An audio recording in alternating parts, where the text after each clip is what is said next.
오늘은 정복이라는 제목으로 하나님 말씀 나누도록 하겠습니다. 옆 사람과 한번 인사하시죠. 마무리가 아닙니다. 우리 한 번 더 인사할게요. 시작입니다. 오늘은 사무총회인 관계로 세상 돌아가는 소식은 생략하도록 하겠습니다. 여러분 죄송해요.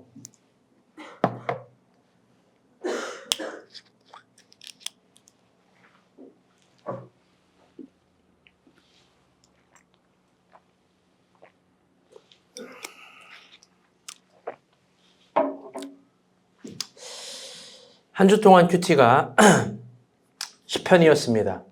연말을 마무리하면서 10편, 다들 어떠셨는지 좀 궁금합니다. 여전히 우리는 대림절의 시간 속에 있습니다. 이 시간 우리는 기다리는 신앙을 배웠다라고 했습니다. 2024년을 한번 돌아봅시다. 우리는 무엇을 기다렸고, 우리가 기다리는 건 우리에게 어떻게 임했고, 지금 우리는 어떤 걸 또 기다리고 있는지요. 오늘 본문 시편 117편입니다. 이 시편은요, 시편 중에서 가장 짧은 시편입니다. 어떻게 보면 성서 전체를 권 단위로 따졌을 때 성성 전체에서 가장 짧은 시편입니다. 그런데 이렇게 짧은 시, 별로 대단하거나 특별한 것 같지도 않은 저 본문은 왜 한 편의 시편으로 구분되어서 적혀 있는 걸까?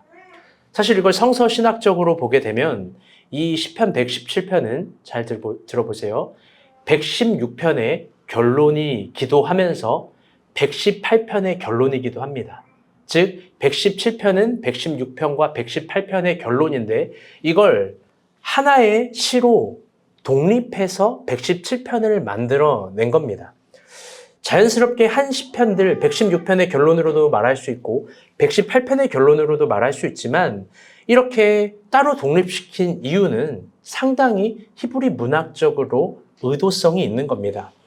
이 의도성은 뭐냐면 시편 116편에 있는 어떤 문제도 그리고 시편 118편에 있는 문제도 결국 하나로 결론 짓고 귀결되는 신앙의 문법을 히브리 문법적으로 전체로 표현을 한 겁니다. 그렇다면 시편 116편과 118편의 내용은 뭘까? 이게 굉장히 중요할 겁니다.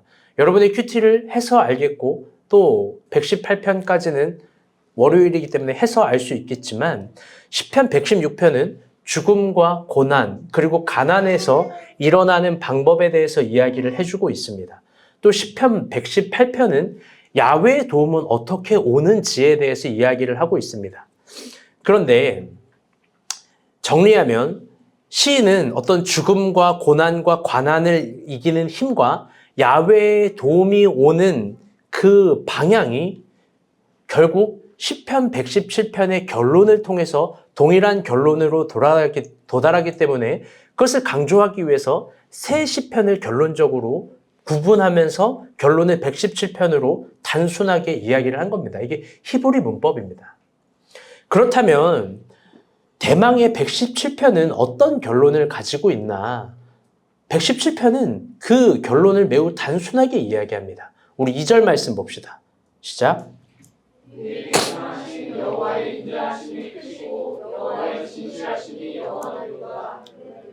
아멘. 시인의 표현대로 이야기하면 그건 뭐냐면요. 따라해 볼게요. 하나님의 인자하심, 하나님의 진실하심. 시인은 굉장히 재밌는 얘기를 하는 겁니다. 여호와의 인자하심과 진실하심이 인간의 처해 있는 고난과 역경과 가난, 그리고 또 하나님의 도우심을 구하는 이들에 대한 해답과 대답이라는 지점이죠. 그럼 한번 물어봅시다. 인자와 진실이라는 저 표현은 국어로는 각각의 표기되어 있지만 이게 구체적으로 여러분 뭘까요? 이게 히브리 문법, 히브리어로 베아에스 버전으로 성경을 보게 되면 이건 한 단어입니다. 두 단어가 아니라 인자하심과 진실하심이 아니라 번역하면 헤세드예요. 헤세드. 헤세드가 뭐냐면 여러분 너무나 자주 들은 단어인데요. 따라 볼게요. 은혜. 은혜라는 거예요. 즉 시인은 은혜라는 것이 116편에 처해 있는 인간의 실존을 이길 수 있는 결론이고 118편에서 앞으로 인간이 하나님의 도우심을 구할 그 대답도 은혜라는 거예요. 이게 저는 설교를 준비하면서 굉장히 신비했습니다. 아니 어떻게 사무총회하는 날 이 본문이 우리에게로 왔을까? 지나간 과거를 돌아보면서 116편을 쓰였다면 118편은 인간이 앞으로 구해야 될 하나님의 도우심에 대해서 미래지향적으로 쓰였는데 그게 은혜로 귀결되는 아주 놀라운 본문입니다. 그런데 한번 여기서 오늘도 진지하게 물어봅시다. 그렇다면 은혜라는 게 뭘까? 은혜라는 게 뭘까? 우리가 도대체 은혜 이야기를 하는데 이 히브리 관점의 은혜는 참고로 이 헤세드는 우리가 생각하는 은혜랑은 전혀 다른 개념이에요. 그래서 인자함과 진실함이라는 단어예요.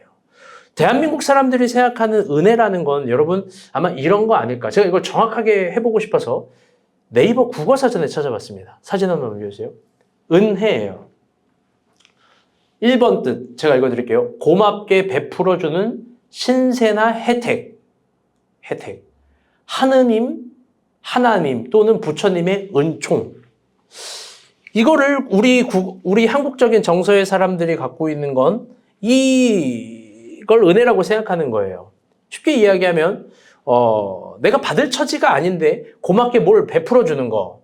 그리고 내가 생각하지도 못했는데 받았던 어떤 혜택. 그걸 우리는 은혜라고 생각하는 거예요. 은혜. 여러분 정말 그렇지 않습니까? 우리는 그런 걸 은혜라고 생각하는 거 아닙니까? 우스갯소리예요. 이번 주에 현미가 가출을 했습니다. 할렐루야. 가출을 해서 현미는 아무것도 없었지만 잘 잤고 잘 먹었고 잘 지냈습니다. 맞나요? 우리는 이걸 현미는 뭐라고 고백해요? 우리는 이런 걸 은혜라고 생각하는 거예요. 또 하나 예를 들어 보겠습니다.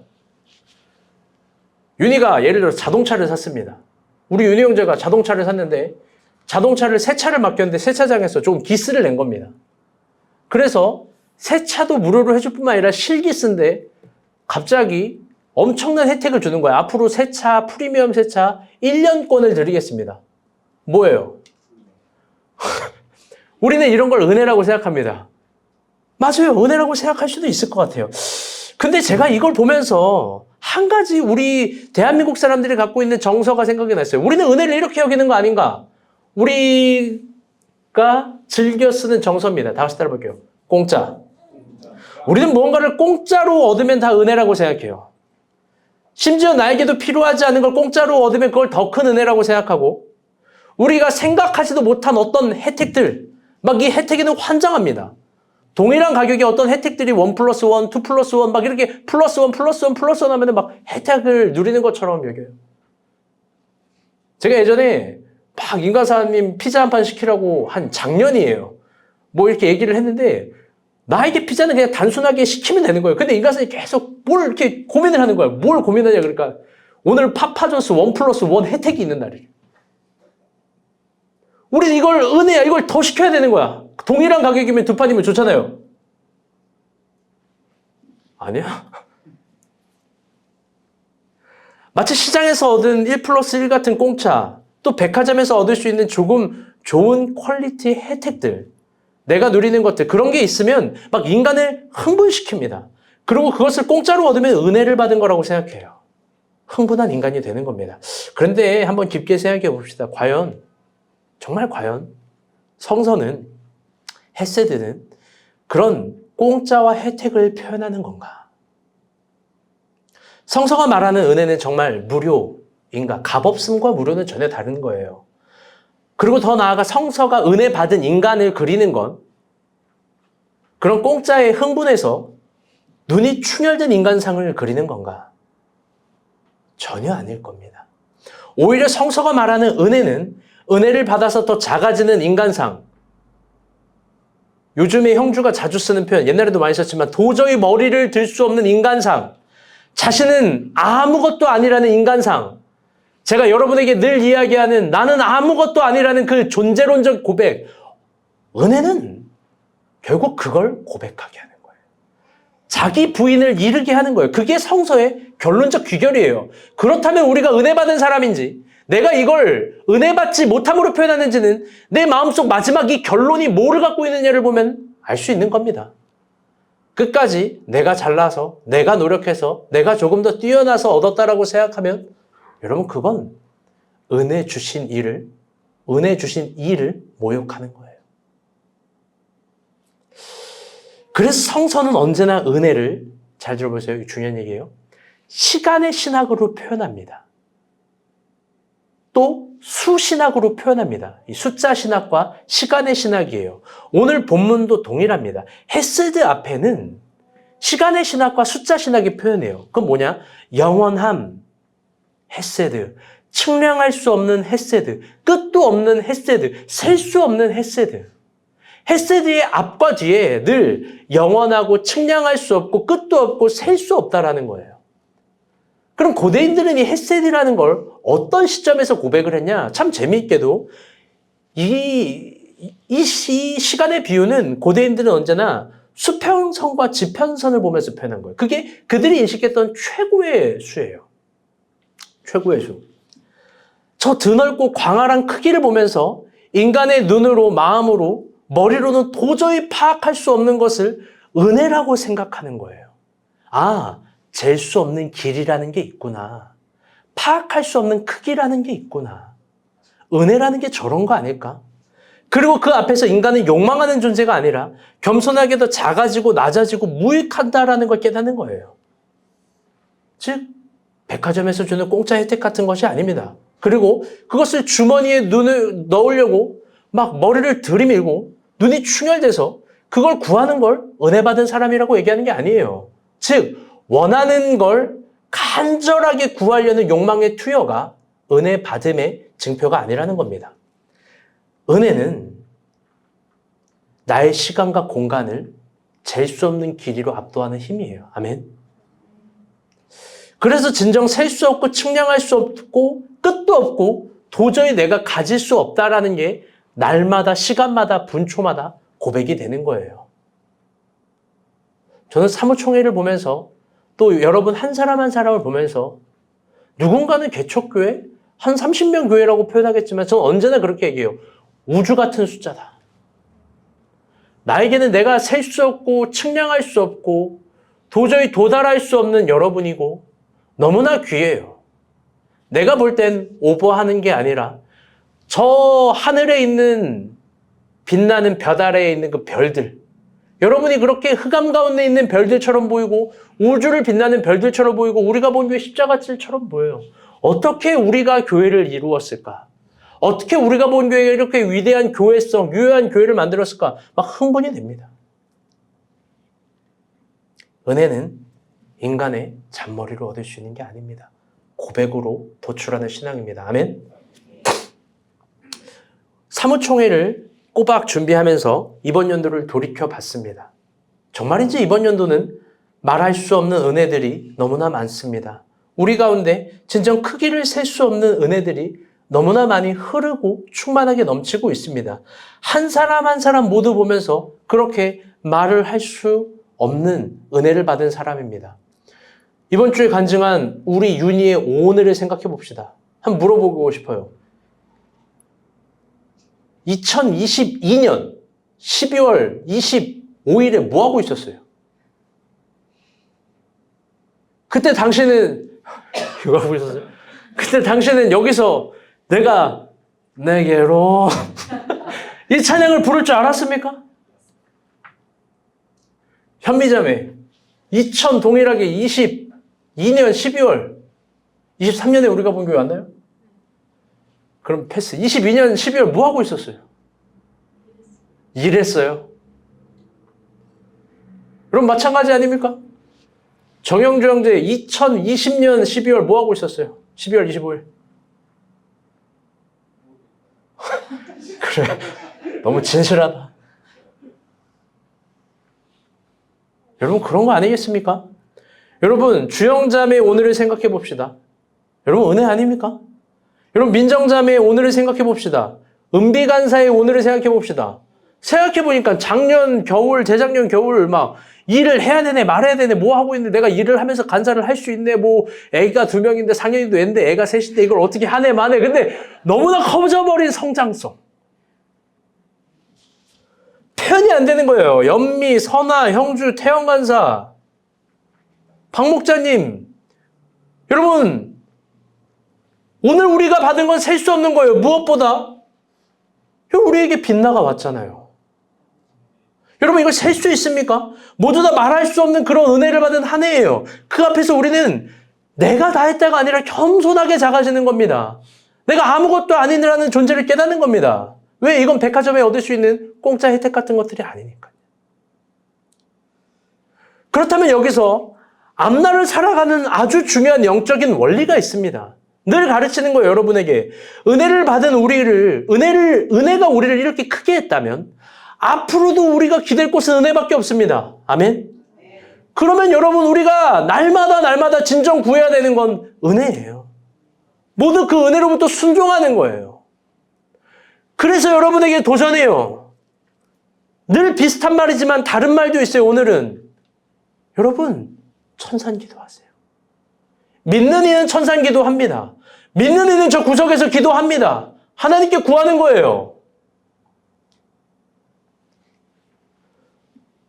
모든 은혜는 그래서 또 역설적이게도 하나님의 모든 은혜는 순종으로부터 시작되는 겁니다. 순종으로부터.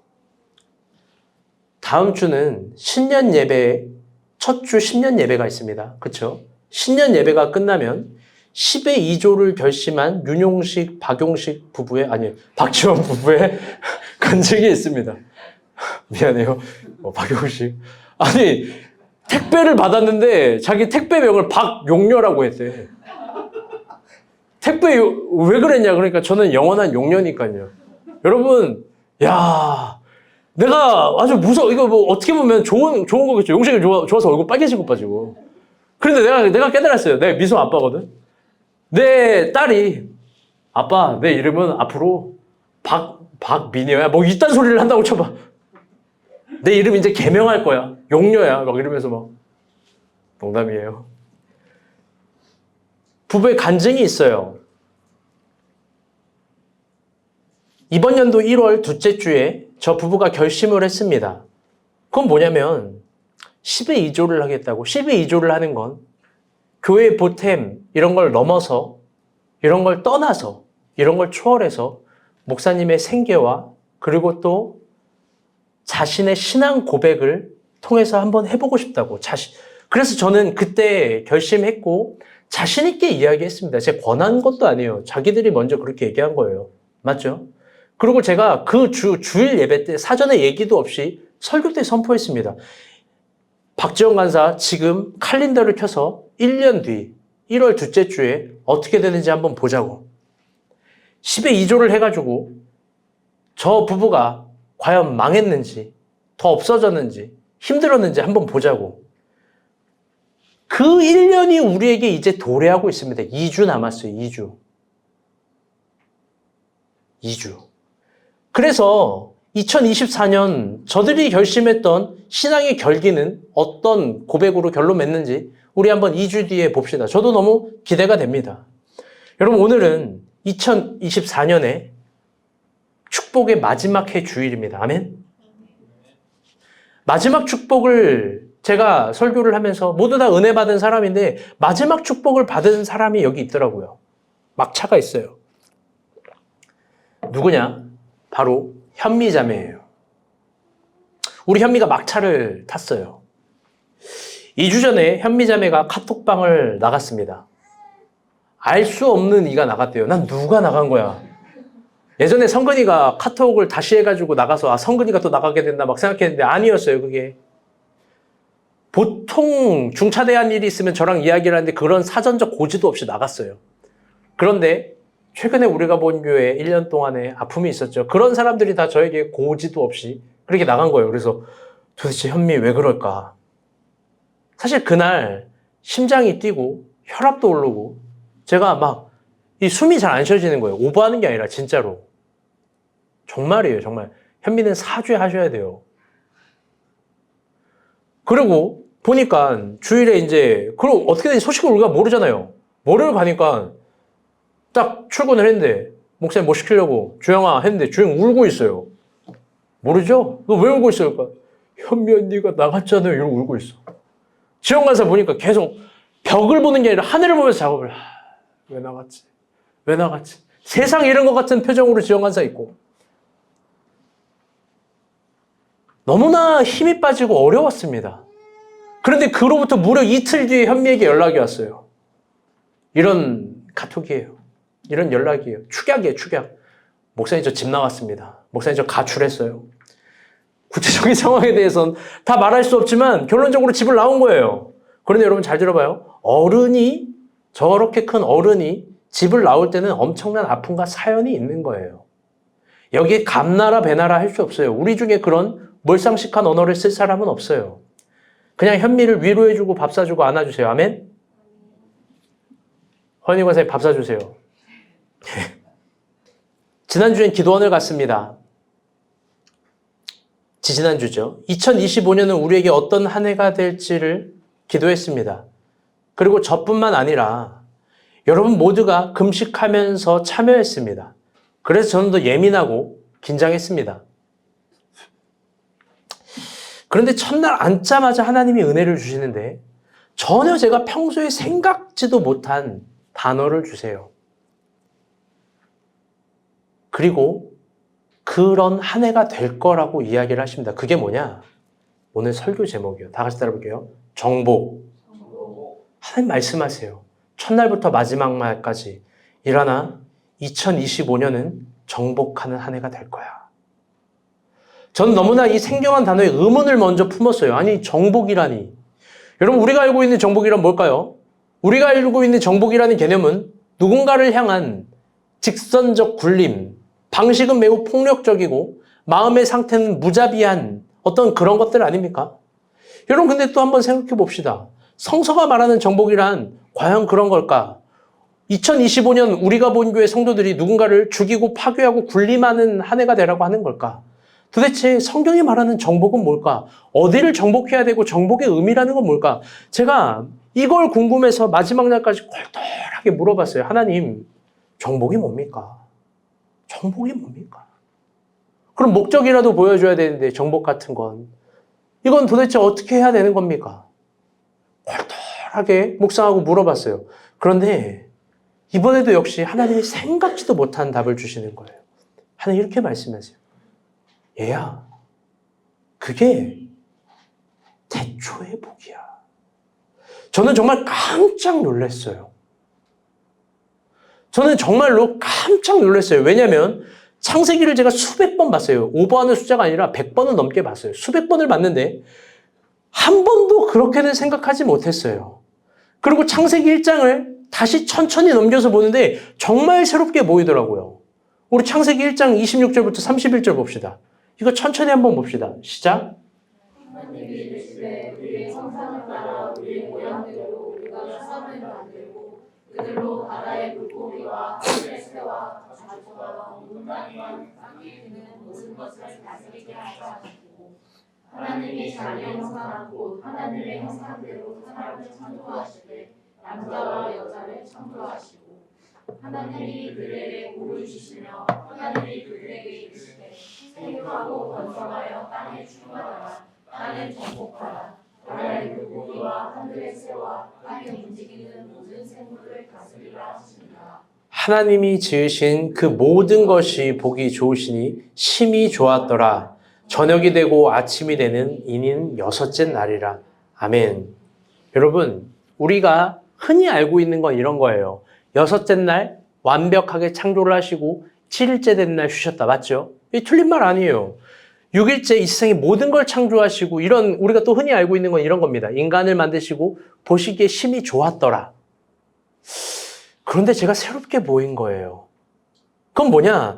마지막에 인간을 창조했고 창조만 한 인간에 대해서 무한한 긍정, 심히 보기 좋았다. 베바토브를 이야기한 게 아니에요. 28절을 보게 되면 28절 다 같이 한번 읽어볼게요. 시작.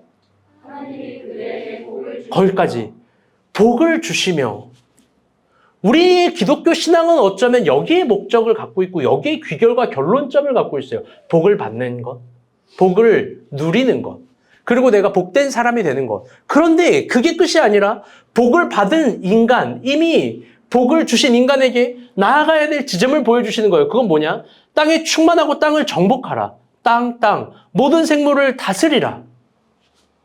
충만하고 정복하고 다스려라. 이게 언어의 특별함이 아니라 히브리적 점진법이에요. 즉, 심히 보기 좋은 이유는 인간이 어떤 존재론적 창조도 있지만 인간이 앞으로 나아갈 방향과 명령 그 모든 것들을 주셨을 때 심히 보기 좋다라는 겁니다. 사랑하는 여러분, 복을 받았습니까? 복을 받았습니까? 그렇다면 그게 귀결이 아니라 오히려 그건 시작이라는 거예요. 그 지점에서 진짜 가야 될 지점이 있다는 겁니다. 그게 뭐냐? 정복이에요. 창세기를 보니까 정복하는 인간을 이야기하는 거예요. 그런데 그 정복이란 뭐냐? 이건 지금 이 한 편의 설교와 사무총회 날 다 말할 수 없어요. 아마 우리가 꾸준히 이어가서 말을 하겠죠. 그런데 결론적으로 이야기하면 이 복은 태초의 복인 겁니다. 그리고 더 나아가 이 복은 결론이나 완성이 아니라 시작에 불과하다는 거예요. 복을 받았다면 땅으로 나아가야 되는 거예요. 그런데 그게 내 힘으로 되는 것이 아니라 시편 117편의 귀결처럼 하나님의 은혜로 되는 겁니다. 위대한 정복은 말도 안 되고 셀 수 없고 측량할 수 없는 은혜가 되는 겁니다. 아멘? 그게 아니면 불가능한 거예요. 2024년에 우리가 복을 받았다면 2025년은 그것과 연계돼서 또 나아가야 될 지점을 오늘 하나님이 보여주시는 겁니다. 그리고 그 정복을 받은 사람, 정복을 하는 인간을 하나님은 보면서 심히 좋다라고 얘기하는 거죠. 그리고 무엇보다 정말 중요한 얘기를 해보려고 합니다. 이 정복의 마지막 결론은 뭐냐? 다 같이 따라올게요. 신분의 변화. 지금 그 모든 걸 다 말할 수 없지만 하나님이 정복을 이스라엘에 명하고 광야에서 가나안을 갈 때 그 첫 번째 명령도 정복이에요. 전쟁을 이겨라가 아니에요. 헤렘하래요. 헤렘 뭐냐? 정복하라라는 거. 이게 완벽하게 다른 단어예요. 싸워서 이겨봐. 도전해봐. 그게 아니라 가나안은 정복하는 거야. 가나안은 정복하는 거야. 그리고 그 정복을 통해서 하나님이 결국 궁극적으로 이스라엘 백성들에게 주고 싶은 건 신분의 변화예요. 그런데 그건 역시 지금 다 이 시간 말을 할 수가 없습니다. 그건 아마 다음 주 설교에 조금 깊게 얘기해 볼 거예요. 아마 우리 중에 2025년도에 신분의 변화가 있을 사람이 있을 것 같습니다. 아멘? 정말로 2024년 우리가 본 교회 한 사람 한 사람은 많은 축복을 받았습니다. 그런데 그게 끝이 아닙니다. 다음 방향을 분명히 보여주십니다. 제가 놀랐어요. 2023년은 광야, 2024년은 축복의 해, 2025년은 정복입니다. 말 안 대로 될 줄로 믿습니다. 그럼 이제부터가 진짜 시작인 겁니다, 여러분. 진심으로 권면하는 거예요. 그 썸? 뭐 됐다고 절대로 머리를 들면 안 돼. 이제부터가 더 공격적으로 나아가야 될 시간입니다. 아멘? 예수살롱 여기까지 한 거 스스로 대견하게 여기면서 야, 이 정도면 우리 잘하지. 윤희 내가 크리스마스를 내가 4개로 정말 열심히 했는데 이거를 4번 불렀으니까 4개로인가 막 이러면서 절대 그러면 안 돼요. 이제부터 더 공격적으로 하는 거예요. 현미? 난 진짜 놀라워요. 현미에게 주는 말씀 아닌가? 정복하는 거예요. 용식 지원 마찬가지입니다. 윤희 공인중개사 합격 이야기 이제 그만해요. 이제 내가 몇 건을 따낸 날을 얘기하는 거고 정복하는 겁니다. 아멘? 허연희 권사님 칼국수집 2025년에 정복하리라 믿습니다. 아멘? 권민정 2025년에 남자친구로 정복하리라 믿습니다. 아멘? 여러분 한 사람 한 사람 축복의 언어로 제가 기도원에서 얼마나 많이 기도했겠어요.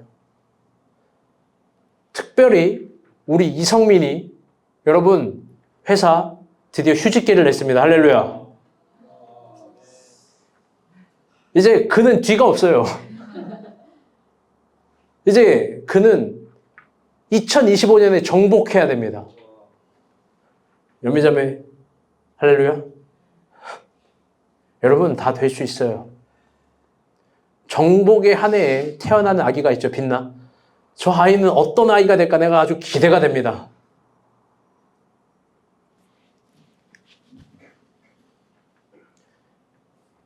정말로 영감이 오는 게 있어요. 왜 이 단어가 생각지도 못한 말이 계속 마음에 남는지 모르겠지만 우리 중에 신분이 변할 사람이 있을 것 같아요. 믿음으로 나아갑시다. 아멘. 말씀의 결론을 맺겠습니다. 제가 2024년 우리에게 어떤 한 해가 되었을까 사무총회를 준비하면서 이걸 한 단어로 표현하고 싶었는데 오늘 마지막 주일에 알게 됐어요. 그건 축복의 해였지만 결국 모두에게 은혜란 무엇인지를 알게 하는 한 해였어요. 아, 은혜라는 게 이런 거구나. 혜택이나 공짜가 아니라 정말 셀 수 없고 측량할 수 없는 어마어마한 힘이구나. 나를 압살하고 압도하는 힘이구나. 결국 모두가 인정할 정도로 은혜가 뭔지, 은혜가 주는 힘이 얼마나 강하고 센지를 알게 하는 거예요. 그리고 그 앞에서 우리는 머리를 들 수 없는 사람입니다. 왜냐하면 우리가 노력한 것보다 100배를 얻었기 때문입니다. 저 개인적으로 사무총회인 오늘 마지막 주일 10편 117편인 게 너무나 신비롭고 감사하더라고요. 왜? 2024년은 우리 중에 10편 116편처럼 고난과 아픔과 가난을 극복해야 되는 사람들도 있었고요. 10편 118편처럼 여호와의 도우심이 아니면 안 되는 사람들도 있었는데요. 그 모든 귀결점은 언제나 다 은혜였던 거예요. 그러니 여러분 앞으로도 은혜를 의지합시다. 아멘. 2주 전에도 설교했습니다. 3주 전에도요. 우리가 했던 기도는 우리에게로 돌아옵니다. 이걸 악용하면 기복신앙이 되지만 선용하면 무서운 신앙이 되는 거예요. 선지자는 그걸 믿었기에 광야가 하나님 나라가 될 수 있다라고 외친 겁니다. 우리가 어떤 꿈꾸던 순간의 발기점이, 잘 들어보세요. 결국 이거 얘기하려고 하는 거예요. 2024년도라면 여러분 이번 연도를 어떻게 해석할 거예요? 우리가 어떤 뭔가를 진지하게 꿈꿨었고 희망했었고 기도했었던 그 신앙의 시간이 그 발기점, 그 점 하나가 진짜로 2024년도였다면 여러분 그 관점에서 진심으로 2024년도의 여러분의 날들을, 여러분이 받은 복들을 해석하기를 바라요. 아, 점 하나였구나. 뭔가 중요한 시작 점 하나였구나. 발기점이었구나. 그런데 우리에게 펼쳐질 2025년도는 그 지점으로 선을 긋고 물건을 세우고 선을 세우고 뭔가를 입체적으로 그리는, 우리가 진정 꿈꾸는 시공간의 시작이라면 여러분 어떻게 2025년도를 맞이할 거예요? 제가 그러면서 무섭게 소름 돋게 생각난 거예요. 2025년도 12월에 우리가 본 교회는 어떤 간증이 있을까? 진짜 진지해요, 여러분. 윤희가 계약을 30건, 50건 할지 어떻게 알아요? 아멘? 여러분, 우리가 그토록 기도하던 우리가 본 교회 100명이 너무나 허무할 정도로 쉽게 우리는 그렇게 노력했는데 어느 순간점에 갑자기 100명이 될 줄 어떻게 알아요?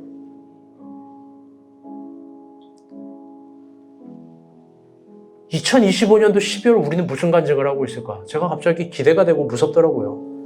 여러분, 정복은 태초의 복입니다. 아멘? 복을 주신 인간에게 하나님이 요구하는 첫 명령입니다. 정복. 정말로 2025년이 위대한 것들의 시작이라면 여러분, 우리는 어떤 믿음과 마음으로 이 시간을 대해야 되겠습니까? 분명 2025년은 삶의 퀄리티, 신분, 그레이드가 바뀔 사람이 있습니다. 위대한 정복자가 될 겁니다. 그러니 우리 이 날을 더 기대하며 소중하게 대합시다. 세상 사람들처럼 허무주의를 말하지 말고 기대하면서 2025년을 진입합시다. 이제 우리 모두 광야를 넘어 가나안에 진입하는 시간입니다. 아멘. 우리 찬양 부르고 기도하면서 나아가겠습니다. 제가 설교를 준비하면서 진짜 생각났던 찬양